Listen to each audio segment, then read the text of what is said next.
Assalamu alaikum, my dear students. At first, I welcome to everyone. Dear students, আজকে আমরা যে বিষয়টি নিয়ে আলোচনা করব সেটা হচ্ছে আমাদের সেন্টেন্স। আমরা জানি যে সেন্টেন্স অনেক গুরুত্বপূর্ণ একটা টপিক, যেটা আমাদের ন্যারেটিভ স্টাইল করতে গিয়ে আমাদের অনেক প্রয়োজন হয়।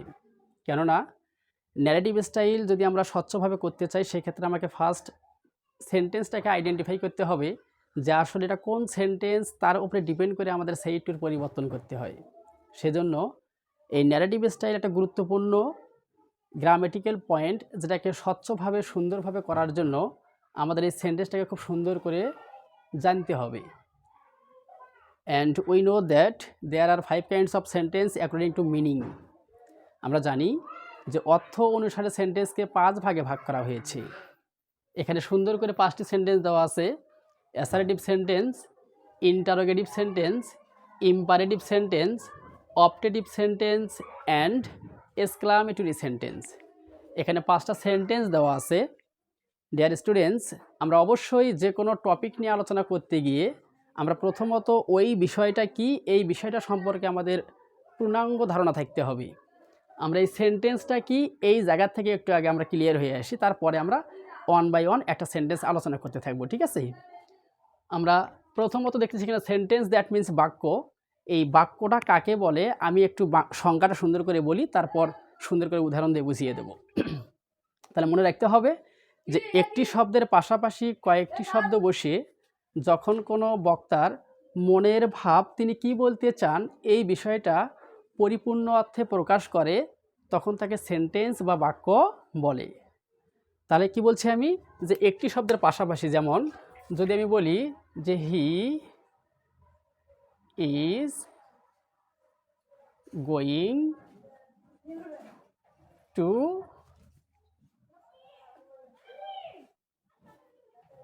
চেন্নাই, আমি এখানে লিখছি যে he is going to Chennai. তাহলে এখানে একটা বাক্য লেখা আছে। তাহলে এখানে হি একটা শব্দ, ইজ একটা শব্দ, গোয়িং একটা শব্দ, টু একটা শব্দ, চেন্নাই একটা শব্দ।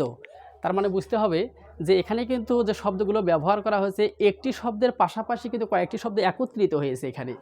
তাহলে আমি কি বলছি, যে একটা শব্দের পাশাপাশি কয়েকটি শব্দ বসে যখন কোনো বক্তার মনের ভাব পরিপূর্ণ অর্থে প্রকাশ করে, তখন তাকে সেন্টেন্স বা বাক্য বলা হয়। যেমন বলা হয়েছে যে he is going to Chennai, তিনি চেন্নাই যাচ্ছেন, তিনি চেন্নাই যাচ্ছেন। তাহলে তিনি চেন্নাই যাচ্ছেন, যদি বাংলায় আমরা বলি যে তিনি একটা শব্দ, চেন্নাই একটা শব্দ, যাচ্ছে একটা শব্দ। তার মানে কি, এখানে তিনি চেন্নাই যাচ্ছেন। তাহলে একটি শব্দের পাশাপাশি কয়েকটি শব্দ এখানে একত্রিত হয়েছে, হয়ে তাহলে তিনি কি করেন এই বিষয়টা কিন্তু আমরা পরিপূর্ণ অর্থে এখানে বুঝতে পেরেছি যে তিনি চেন্নাই যাচ্ছেন। সুতরাং এটাই একটা সেন্টেন্স। যে if we want to make any sentence we have to need some meaningful words, because we know that we can't make any sentence without meaningful ওয়ার্ডস। অর্থাৎ আমরা জানি যে যদি আমরা একটা বাক্য তৈরি করতে যাই, তাহলে অবশ্যই আমাদের কিছু অর্থপূর্ণ শব্দের প্রয়োজন হয়। কেননা যে অর্থপূর্ণ শব্দ ছাড়া কোনো আমরা বাক্য তৈরি করতে পারি না। তাহলে এখানে 5টা সেন্টেন্স আমাদের সুন্দর করে দেওয়া আছে। আমরা যে কোনো স্টুডেন্টকে যদি বলি যে সেন্টেন্স 5 প্রকার অর্থ অনুসারে কি কি, এটা বললে কিন্তু খুব সহজেই তারা বলতে পারে যে assertive sentence, interrogative sentence, imperative sentence, optative sentence and exclamatory sentence. এটা আমরা সবাই বলতে পারি, কিন্তু যদি অনেকগুলো সেন্টেন্স একত্রিত দেওয়া হয় যে কোনটা কোন সেন্টেন্স, এই বিষয়টা কিন্তু আমরা আইডেন্টিফাই করতে পারি না। তাহলে সেক্ষেত্রে আমাদের কি অবশ্যই ঘাটতি আছে। তাহলে আমাদের কি করতে হবে, প্রত্যেকটা সেন্টেন্স এমনভাবে পড়ব যাতে করে আমরা খুব সুন্দর করে প্রত্যেকটা সেন্টেন্স এখান থেকে আমরা আইডেন্টিফাই করতে পারি। সুতরাং আমাদের প্রত্যেকটা সেন্টেন্স বুঝে বুঝে পড়তে হবে। যদি আমি বলি যে আমার 5 জন বন্ধু আছে, রহিম, করিম, সুমন, রতন, কামাল, এরকম নাম অনুসারে আমার 5 জন বন্ধু আছে। এখন হাজার মানুষের ভিড়ে যদি আমাকে খুঁজে বের করতে দেওয়া হয় যে আমার কোন বন্ধুকে নাম অনুসারে, তাহলে কিন্তু অবশ্যই আমার কী করতে হবে, আমার ওই বন্ধু 5 জনকে খুব ভালো করে বডি স্ট্রাকচার অনুযায়ী ভালো করে চিনতে হবে, যাতে করে হাজার মানুষের ভিড়েও আমি না তাদেরকে খুঁজে বের করতে সক্ষম হই। কেননা যে প্রত্যেকটা বন্ধুরই কিন্তু আলাদা আলাদা বডি স্ট্রাকচার বা গঠন প্রণালী রয়েছে বা বডি স্ট্রাকচার রয়েছে, যেটা দেখে খুব সহজেই আমি আমার 5 জন বন্ধুকে আইডেন্টিফাই করতে পারবো। ঠিক তেমনিভাবে আমরা এখন দেখব যে অর্থ অনুসারে যে সেন্টেন্সকে 5 ভাগে ভাগ করা হয়েছে, তার মধ্যে 1 নম্বর দেওয়া আছে আমাদের অ্যাসার্টিভ সেন্টেন্স, 2 নম্বর দেওয়া আছে ইন্টারোগেটিভ সেন্টেন্স, 3 নম্বরে দেওয়া আছে আমাদের ইম্পারেটিভ সেন্টেন্স, 4 নম্বরে দেওয়া আছে অপটেটিভ সেন্টেন্স অ্যান্ড 5 নম্বরে দেওয়া আছে আমাদের এক্সক্লামেটরি সেন্টেন্স। আমরা এখন দেখব যে প্রথম বন্ধু যার নামটা হচ্ছে আমাদের অ্যাসার্টিভ সেন্টেন্স, এটাকে আমরা কিভাবে চিনবো, আমরা এখন এই বিষয়টা দেখব।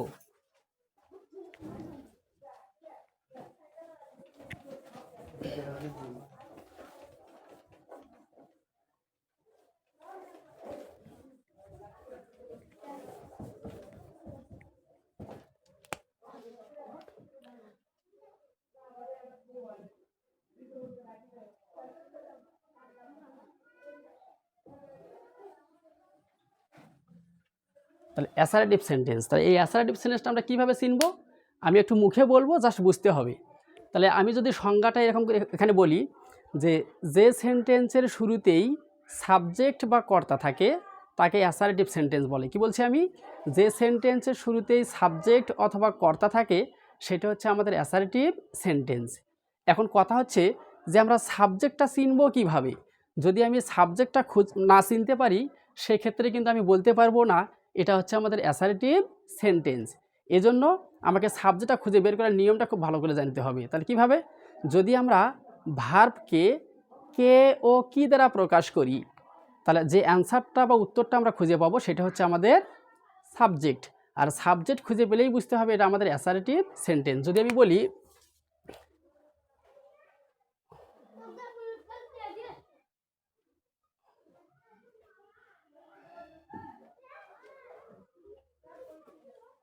রহিম মাছ ধরে, রহিম মাছ ধরে, তাহলে আমরা সাবজেক্ট খুঁজে বের করার নিয়ম জানতেছি এখানে যে রহিম মাছ ধরে।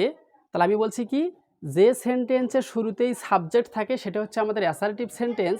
আর সাবজেক্ট খুঁজে বের করার নিয়ম কি বলছিলাম আমি, যে ভার্বকে যদি আমরা কে এবং কয় হিসিকার কি দ্বারা প্রশ্ন করি, করার পর যে অ্যান্সার অথবা উত্তরটা আমরা খুঁজে পাবো সেটা হচ্ছে আমাদের সাবজেক্ট। আর সাবজেক্ট খুঁজে পেলেই বুঝতে হবে এটা আমাদের অ্যাসার্টিভ সেন্টেন্স।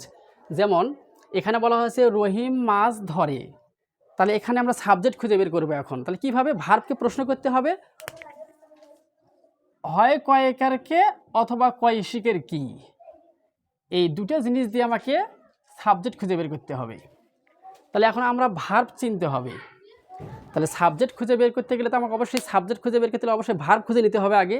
আর ওই ভার্বটাকেই কিন্তু আমরা কয়েকারকে অথবা কয় ইশিকের কি, এই দুটোর যে কোনো একটা দিয়ে আমরা প্রশ্ন করব। করার পর যদি আমরা কোনো কিছু খুঁজে পাই তাহলে অনায়াসে বুঝতে হবে ওটাই সাবজেক্ট, এবং ওই সাবজেক্টটা বাক্যের শুরুতে আসে বিদায় হচ্ছে এটা আমাদের অ্যাসার্টিভ সেন্টেন্স।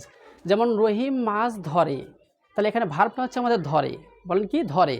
কিভাবে বুঝবো, যে বাংলা বাক্যের সবার শেষে, বাংলা বাক্যের সবার শেষে যে শব্দটা থাকে বা অবস্থান করে সেটাই হচ্ছে আমাদের ভার্ব।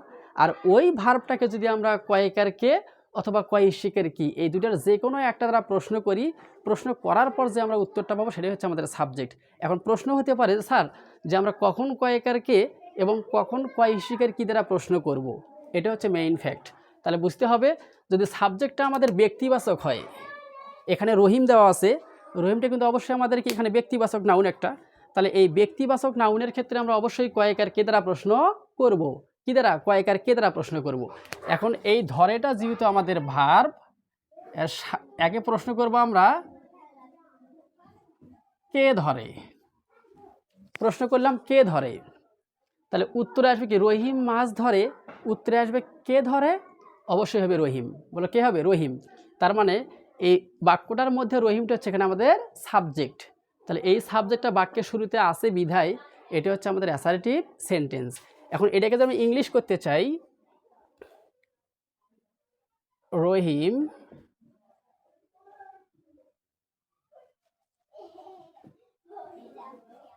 ক্যাচেস ফিশ, রহিম ক্যাচেস ফিশ, রহিম মাছ ধরে।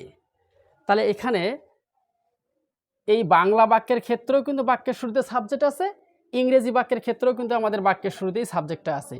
সুতরাং বলতে পারি এটাই হচ্ছে আমাদের অ্যাসার্টিভ সেন্টেন্স, কারণ এখানে বাক্যের শুরুতেই সাবজেক্ট আছে।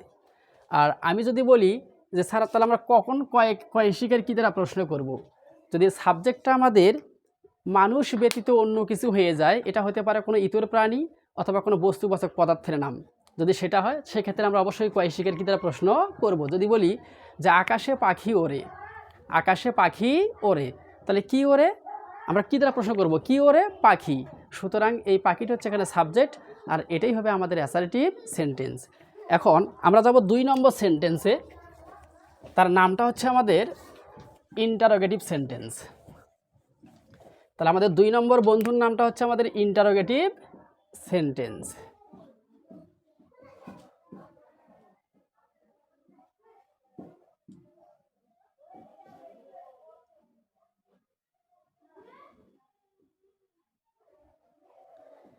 এটার বাংলা অর্থ আমরা আগেই দেখে আসছি, দেওয়া ছিল ওখানে প্রশ্নসূচক বাক্য।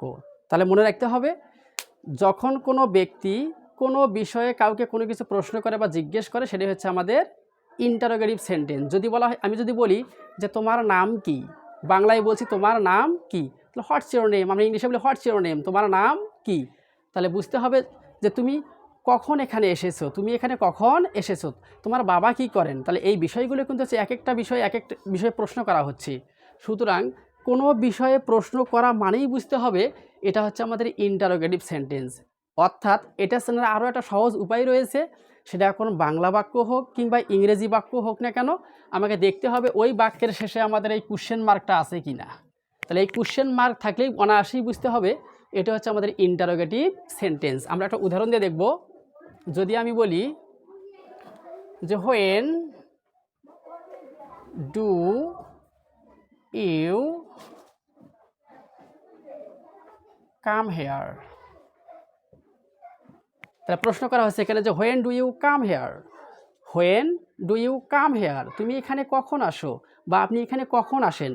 আমরা এই অর্থগুলো মনে করেন করতে পারি না, কিন্তু কথা হচ্ছে কি স্যার, দেখুন তো বাক্যটার শেষে আমাদের এই কোশ্চেন মার্কটা আছে কি না। তাহলে এই কোশ্চেন মার্কটা আমরা যে বাক্যের শেষেই দেখতে পাবো, আমাকে অনায়াসেই বুঝতে হবে এটা হচ্ছে আমাদের ইন্টারোগেটিভ সেন্টেন্স। এখন নাম্বার 3-তে যাব আমরা। নাম্বার 3 হচ্ছে আমাদের ইম্পারেটিভ সেন্টেন্স। আমরা ইতিমধ্যেই 2টা সেন্টেন্স সুন্দরভাবে শিখেছি, এবার দেখব আমরা ইম্পারেটিভ সেন্টেন্স।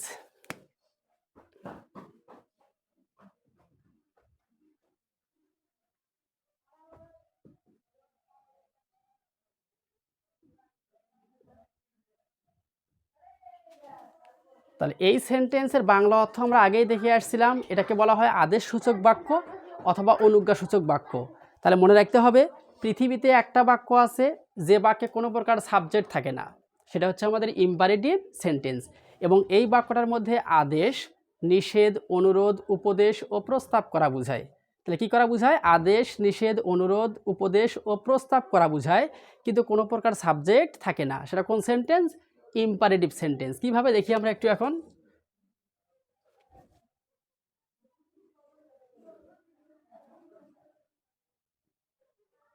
স্ট্যান্ড আপ, 2 নম্বরে যদি আমি বলি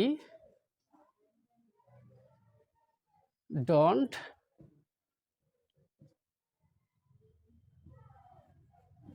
ডিস্টার্ব মি, 3 নম্বরে যদি আমি বলি please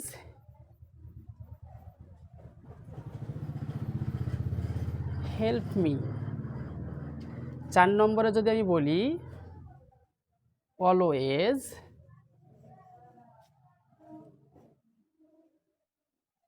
speak the truth,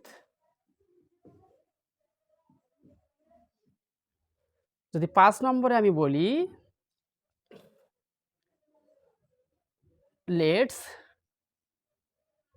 go out, আমি আরও একটা উদাহরণ দেবো এখানে, লেট মি গো। এখানে আমি 6টি উদাহরণ লিখেছি। প্রথম উদাহরণ দেওয়া আছে স্ট্যান্ড আপ, 2 নম্বরে আছে ডোন্ট ডিস্টার্ব মি, 3 নম্বরে আছে প্লিজ হেল্প মি, 4 নম্বরে দেওয়া আছে অলওয়েজ স্পিক দ্য ট্রুথ, এবং 5 নম্বরে দেওয়া আছে লেটস গো আউট, এবং নাম্বার 6-এ দেওয়া আছে আমাদের এখানে let me go, let me go. এখানে 6টা বাক্য দেওয়া আছে, 6টা বাক্যের একটা বাক্যও কিন্তু আমাদের সাবজেক্ট এখানে দেওয়া নেই। আমরা যখন কেস পড়ছিলাম তখন ওখানে লিখে দেওয়া ছিল সাবজেক্টিভ কেস বলে একটা কথা ছিল। তাহলে ওখানে সাবজেক্টিভ কেস অনুযায়ী যতগুলো আমাদের ওখানে প্রোনাউন দেওয়া আছে, এই প্রত্যেকটা প্রোনাউন এবং নাউন আমাদের হচ্ছে আমাদের সাবজেক্টিভ কেস। এখানে কি আই আছে, এখানে কি হি আছে, এখানে কি শি আছে, এখানে কি দে আছে, তার মানে এখানে সাবজেক্ট সাইলেন্ট আছে। তাহলে ইম্পারেটিভ সেন্টেন্স মানেই সাবজেক্ট সাইলেন্ট থাকবে এবং ভার্ব দ্বারা শুরু হবে। যেমন স্ট্যান্ড আপ, দাঁড়াও। যদি আমি তোমাদেরকে বলি যে দাঁড়াও, এটা কি আদেশ না? তাহলে শিক্ষক তার ছাত্রকে এখানে আদেশ করতেছে, এবং খবরদার ওকে বিরক্ত করো না বা ডিস্টার্ব করো না, এমনটা। যদি আবার 3 নম্বরে দেওয়া আছে যে প্লিজ হেল্প মি, অনুগ্রহ করে আমাকে সাহায্য করুন। তাহলে যখন কোনো মানুষ বিপদে পড়ে, সেই বিপদ থেকে রক্ষা পাওয়ার জন্য সে অন্যের কাছে হাত পাতায় বা অনুনয় বিনয় করে বলে যে দয়া করে আমাকে সাহায্য করুন। আর ইংরেজি বাক্যের ক্ষেত্রে দেখতে হবে, যদি কোনো বাক্যের শুরুতেই প্লিজ অথবা কাইন্ডলি শব্দটি আমরা দেখতে পাই, তাহলে অনায়াসেই বুঝতে হবে এটা আমাদের ইম্পারেটিভ সেন্টেন্স এবং বাক্যটা অনুরোধ করা বোঝাচ্ছে। এবং 4 নম্বরে দেওয়া আছে যে অলওয়েজ স্পিক দ্য ট্রুথ, সবসময় সত্য কথা বলো, সবসময় সত্য কথা বলো। তার মানে কি, এটা হচ্ছে আমাদের উপদেশ। তাহলে যখন কোনো ব্যক্তি তার নিজের কল্যাণের জন্য নয় বরং অন্যের কল্যাণের জন্য ভালো কোনো পরামর্শ দেয়, এটা হচ্ছে আমাদের উপদেশ। তাহলে অলওয়েজ স্পিক দ্য ট্রুথ, সবসময় সত্য কথা বলো। তার মানে কি, যে সত্য কথা বলবে সে নেকি তার নেকি হবে, আর যে মিথ্যা কথা বলবে তার সমস্যা হবে। তার মানে আমি একজনকে ভালো পরামর্শ দিতেই পারি যে সব সময় সত্য কথা বলো, always speak the truth, never tell a lie, কখনো মিথ্যা কথা বলো না, ওবি ইউর প্যারেন্টস, তোমার পিতামাতার কথা মান্য করো। তাহলে এই যে বিষয়গুলো, তাহলে যখন কোনো ব্যক্তি তার নিজের কল্যাণের জন্য নয় বরং অন্যের কল্যাণের জন্য ভালো কোনো পরামর্শ দেয়, অনায়াসেই বুঝতে হবে ওটা হচ্ছে আমাদের উপদেশ। কিন্তু কোন সেন্টেন্স? Imperative sentence. কী করা বুঝাচ্ছে? উপদেশ করা বুঝাচ্ছে। তার মানে কি, তাহলে শিক্ষকের কথা মান্য করো, তাহলে কে মান্য করে? সাবজেক্ট কি এখানে আছে? না। তার মানে এখানে ভার্বকে আমরা কে দ্বারা প্রশ্ন করে সাবজেক্ট পাচ্ছি না। মারামারি করো না, তাহলে কে করে? সাবজেক্ট এখানে নেই। তার মানে সাবজেক্ট না থাকলেই বুঝতে হবে এটা আমাদের ইম্পারেটিভ সেন্টেন্স, এবং বাক্যটা আদেশ, নিষেধ, অনুরোধ ও উপদেশ ও প্রস্তাব করা বোঝায়। এবং 5 নম্বরে দেওয়া আছে এখানে লেটস। তার মানে কি, এই যে লেটস, আমরা দেখি যে লেট আজ থাকে বাক্যের শুরুতেই, অথবা লেটস আমরা দেখতে পাই। যদি আমরা ইউটে ব্যবহার না করি সেক্ষেত্রে অ্যাপোস্ট্রফি একটা কমা দিয়ে একটা এস লিখতে হয়। তার মানে লেটস আজ আর লেটস একই জিনিস। তাহলে যদি কোনো বাক্যের শুরুতেই লেটস অথবা লেটাস আমরা দেখতে পাই, অনায়াসেই বুঝতে হবে এই বাক্যটা হচ্ছে আমাদের ইম্পারেটিভ সেন্টেন্স এবং বাক্যটা প্রস্তাব করা বোঝাচ্ছে। এবং 6 নম্বরে দেখা যাচ্ছে এখানে কিন্তু শুধুমাত্র লেট আছে। কি আছে? শুধুমাত্র লেট। তাহলে যদি কোনো বাক্যের শুরুতেই আমরা শুধুমাত্র লেট দেখতে পাই, অনায়াসে বুঝতে হবে এটাও হচ্ছে আমাদের ইম্পারেটিভ সেন্টেন্স, কিন্তু বাক্যটা প্রস্তাব অর্থে ব্যবহার করা হয় না, এটা পারমিশন মানে অনুমতি অর্থে ব্যবহার করা হয়। যেমন এখানে বলা হয়েছে লেট মি গো, আমাকে যেতে দাও, আমাকে যেতে দাও। তার মানে আমি কারো কাছ থেকে অনুমতি চাচ্ছি। ঠিক আছে? তাহলে বুঝতে, এটা এ পর্যন্তই। আমরা এখন 4 নম্বর সেন্টেন্সে যাব, সেটা হচ্ছে আমাদের অপটেটিভ সেন্টেন্স।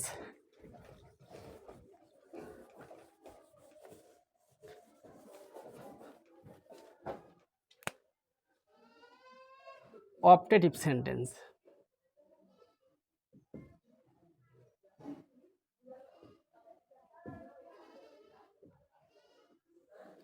এটার অর্থ আমরা আগেই পড়ে আসছি। এখানে দেওয়া ছিল ইচ্ছা বা প্রার্থনাসূচক বাক্য। তাহলে ইচ্ছা বা প্রার্থনাসূচক বাক্যটা হচ্ছে আমাদের অপটেটিভ সেন্টেন্স। তাহলে মনে রাখতে হবে যে ইংরেজি বাক্যের ক্ষেত্রে যদি কোনো বাক্যের শুরুতেই আমরা মে অথবা লং এই শব্দ দুটার যে কোনো একটা দেখতে পাই, অনায়াসেই বুঝতে হবে এটা হচ্ছে আমাদের অপটেটিভ সেন্টেন্স। যেমন লং লিভ আওয়ার প্যারেন্টস। আবার নাম্বার 2তে একটা উদাহরণ দেব, may you be happy in life. এবং নাম্বার 3তে একটা বাক্য আমি দেব, মে আল্লাহ হেল্প ইউ। এখানে আমি 3টি বাক্য ব্যবহার করেছি। নাম্বার 1-এ দেওয়া আছে লং লিভ আওয়ার প্যারেন্টস, আমাদের পিতামাতা দীর্ঘজীবী হোক। আর নাম্বার 2-তে দেওয়া আছে যে may you be happy in life, তুমি জীবনে সুখী হও। আর নাম্বার 3-তে দেওয়া আছে যে মে আল্লাহ হেল্প ইউ, আল্লাহ তোমায় সাহায্য করুন, আল্লাহ তোমায় সাহায্য করুন। তাহলে দেখতে হবে যদি কোনো বাক্যের শুরুতেই আমরা মে অথবা লং দেখতে পাই, অনায়াসেই বুঝতে হবে এটা হচ্ছে আমাদের অপটেটিভ সেন্টেন্স এবং বাক্যটা হয় ইচ্ছা না হলে প্রার্থনা করা বোঝাচ্ছে, দুটোর যে কোনো একটা। এখন প্রশ্ন হলো যে স্যার আমরা কিভাবে বুঝবো যে কোন বাক্যটা কী করা বোঝাচ্ছে, মানে ইচ্ছা করা কখন বোঝাচ্ছে আর প্রার্থনা করা কখন বোঝায়, এই জিনিসটা বুঝতে হবে। দেখতে হবে যে মেয়ের মানে মে থাক অথবা লং থাক, তাহলে বাক্যের শুরুতেই মে থাক কিংবা লং থাক অনায়াসেই বুঝতে হবে এটা হচ্ছে আমাদের অপটেটিভ সেন্টেন্স। কিন্তু মে থাকলেও ইচ্ছা করা বোঝায়, লং থাকলেও ইচ্ছা করা বোঝায়। কিন্তু সত্য হচ্ছে একটাই যে স্যার যদি মেয়ের পরে আল্লাহ অথবা গড, আল্লাহ অথবা গড এই দুটো শব্দের যে কোনো একটা শব্দ আমরা দেখতে পাই মেয়ের পরে, তাহলে অনায়াসেই বুঝতে হবে এই বাক্যটাই আমাদের প্রার্থনা করা বোঝাচ্ছে। কেননা আমরা প্রার্থনা একমাত্র আল্লাহর কাছেই করি, ঠিক আছে? তাহলে মেয়ের পরে যদি গড অথবা আল্লাহ এই দুটার যে কোনো একটা থাকে, তাহলে অনায়াসেই বুঝতে হবে এই বাক্যটা হচ্ছে আমাদের অপটেটিভ সেন্টেন্স এবং বাক্যটা 100% প্রার্থনা করা বোঝাচ্ছে। আর অন্য ক্ষেত্রে এখানে কিন্তু মেয়ের পরে আমাদের আল্লাহ নেই, আল্লাহ আছে কি না, গড আছে না, তার মানে মেয়ের পরে অন্য কিছু থাকলেই বুঝতে হবে ওটা ইচ্ছা করা বোঝাচ্ছে।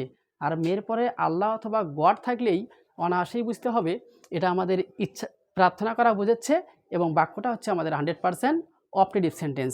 আমরা এখন 5 নম্বর সেন্টেন্সে চলে যাব, সেটা হচ্ছে আমাদের এক্সক্লামেটরি সেন্টেন্স।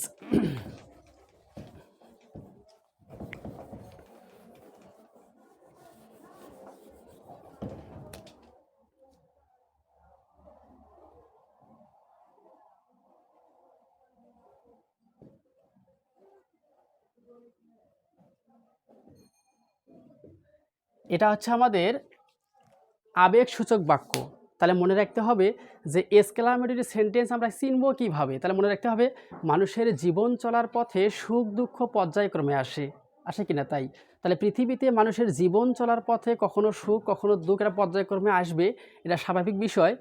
আর পৃথিবীতে যত সুখ এবং দুঃখ রয়েছে মানুষের জীবনে, আর এই সমস্ত সুখ এবং দুঃখ নিয়েই জর্জরিতই হচ্ছে আমাদের এই এক্সক্লামেটরি সেন্টেন্স।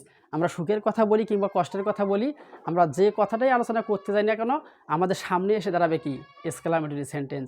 যেমন আমরা অনেক সময় দেখি যে এটা বিয়ে বাড়িতে যখন বর পক্ষ আসে তখন অনেক বাচ্চারা দৌড়ে যা বলে কি এ হুররে বর এসেছে, বলি কি না, তার মানে কি এই যে হুররে শব্দটা এখানে আনন্দ প্রকাশ করতেছে।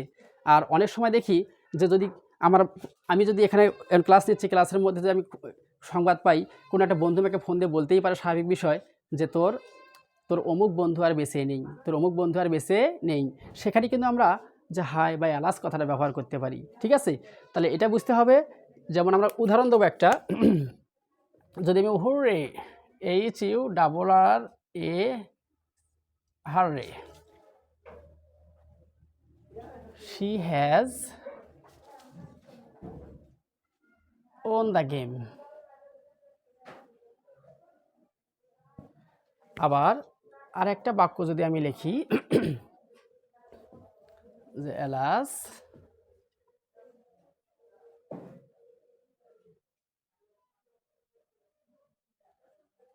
Shamim has died just now। যদি আমি আরেকটি বাক্য লিখি হাউ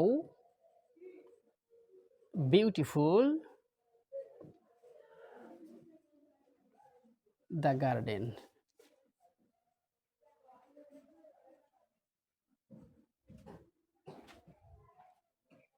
ইজ। এখানে লেখা হচ্ছে যে hurrah she has won the game. তাহলে এই বাক্যটা দেখেই আমরা এই বাক্যটা চেনার আরও একটা সুন্দর উপায় রয়েছে।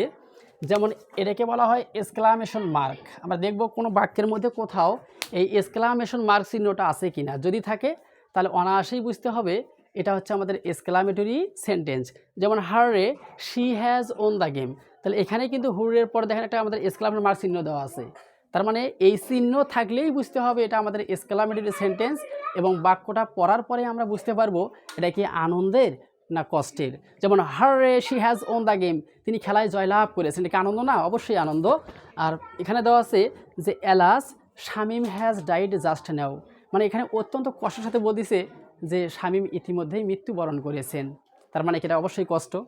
এখানেই চিহ্ন দেওয়া আছে যে how beautiful the garden is, বাগানটি কত সুন্দর, বাগানটি কত সুন্দর।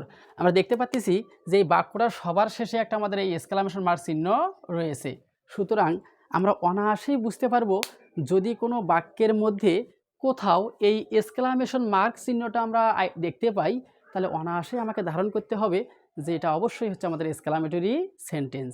যদি আমরা এভাবে এই 5টা সেন্টেন্স লালন করতে পারি, তাহলে আমার মনে হয় যে আমরা খুব সহজেই আমাদের ন্যারেটিভ স্টাইল করতে গিয়ে আমাদের কোনো সমস্যা হবে না, খুব সহজেই করতেও পারবো। সকলকেই ধন্যবাদ। সকলেই আমার এই যারা ভিডিওটি দেখছেন সকলকেই ধন্যবাদ, এবং সবাই লাইক, কমেন্ট এবং শেয়ার করবেন। Thanks all.